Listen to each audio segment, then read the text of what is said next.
When she was diagnosed, she was 3, and I was 13, and 10 years older. And I remember she was complaining that she had leg pain, and we went to go see her pediatrician, and so he was concerned, and then so he thought it might be, something a little bit more deeper. So that's when, I guess they did the testing, and they found out she had leukemia, and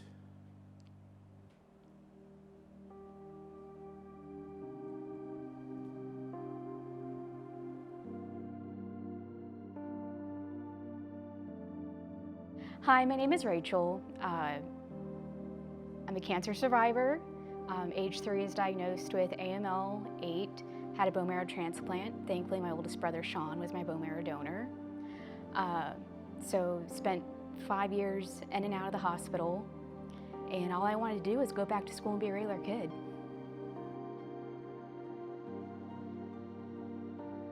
I remember bits and pieces earlier because I was diagnosed when I was 3, so my first memory is probably going from the treatment room on the floor back to my room, and they told me to fly like Superman back to my room.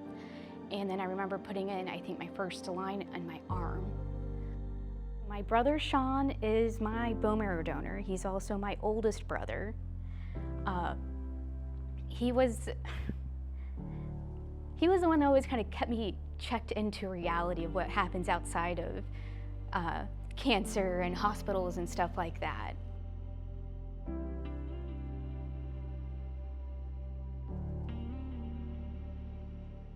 remember my dad tried to make everything real normal. Hey, always try to let us know all the information related. He said, hey, brought in me, my brother. He want to let you know what's going on with your sister, and that, she has this cancer. We're going to take care of it. Everything's going to be all right. We're going to, it was very normal. He normalized it very well, I remember sometimes being on chemo and looking up at the bag and then just throwing up. Most of the time when I was on chemo, I was on the anti-nausea drug, which put you to sleep basically. It just made you extremely sleepy. So when I was on chemotherapy, I was typically sleeping during the day, and then I was awake at night.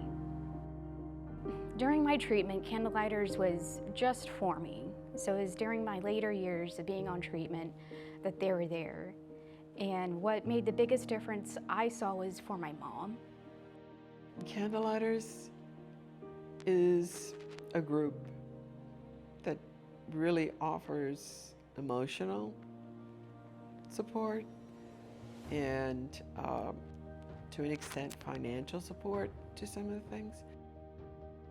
So anytime I found out that a friend of a friend has a child with cancer, and I know they're especially if they're being treated in Houston, I always make sure that they know about Candlelighters, because Candlelighters is an organization that is not just there for the patient, it's there for the whole family. They're there to help support them financially through parking, through the parent consultant program, through kind of like that guide that's been there and done this and can help answer questions, or at least help guide other parents into how they can get their questions answered, that they know about all the different resources available.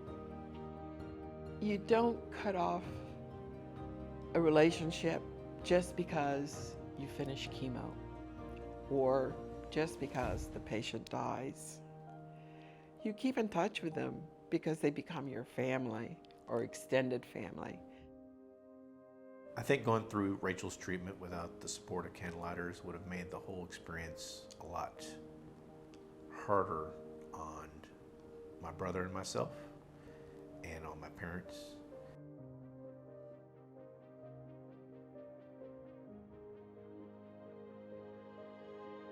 When you are diagnosed, you are supported, but we also love you. And it is this love that we give when we are supporting you. And hopefully you can pass that love on to more people. And it continues and continues.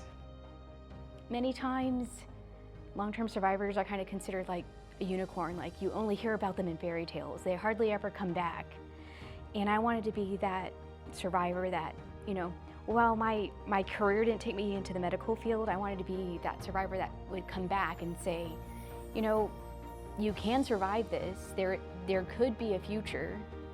And, you know, I'm here to show you that that's possible.